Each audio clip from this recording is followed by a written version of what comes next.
আজ রান্না করব কাঁচকলার কোপ্তা। কোপ্তা আলু দিয়ে তরকারি করে দেখাবো। প্রথমে কাঁচকলা আলু প্রেসার কুকারে সিদ্ধ করে নেব। এরপরে আদা কাঁচা লঙ্কা শিলে বেটে নেব। কাঁচকলা আলু সিদ্ধ হয়ে গেছে, ভালো করে আলু ঠেসে নেব।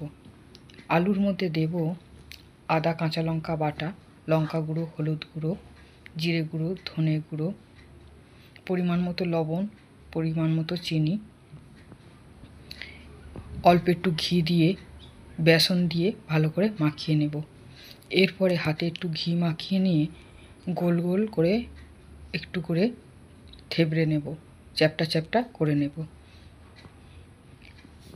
গ্যাসের উপরে একটা কড়া বসিয়ে তাতে বেশ খানিকটা সর্ষের তেল দিয়ে কোপ্তাগুলোকে ভালো করে ভেজে নেব, লাল লাল করে।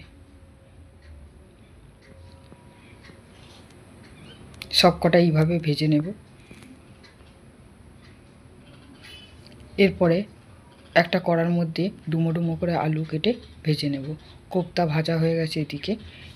ওই কড়ার মধ্যে আরেকটু তেল দিয়ে তেজপাতা, জিরে, শুকনো লঙ্কার ফোড়ন দিয়ে আদা কাঁচা লঙ্কা বাটা দিয়ে দেব।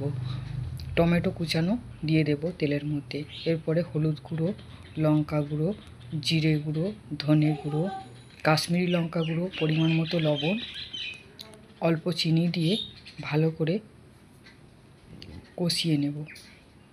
এরপরে ভেজে রাখা আলুগুলো দিয়ে দেব, দিয়ে ভালো করে নেড়ে চেড়ে নেব।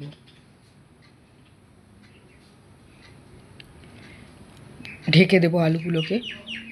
এরপরে ঢাকনা খুলে একটু নেড়ে নিয়ে জল দিয়ে দেব, পরিমাণ মতো ঝোলের মতো জল দিয়ে দেব। এরপরে কোপ্তাগুলোকে ঝোলের মধ্যে দিয়ে দেব। ঘি, গরম মশলা দিয়ে নামিয়ে নেব। এই আমার কাঁচকলার কোপ্তা।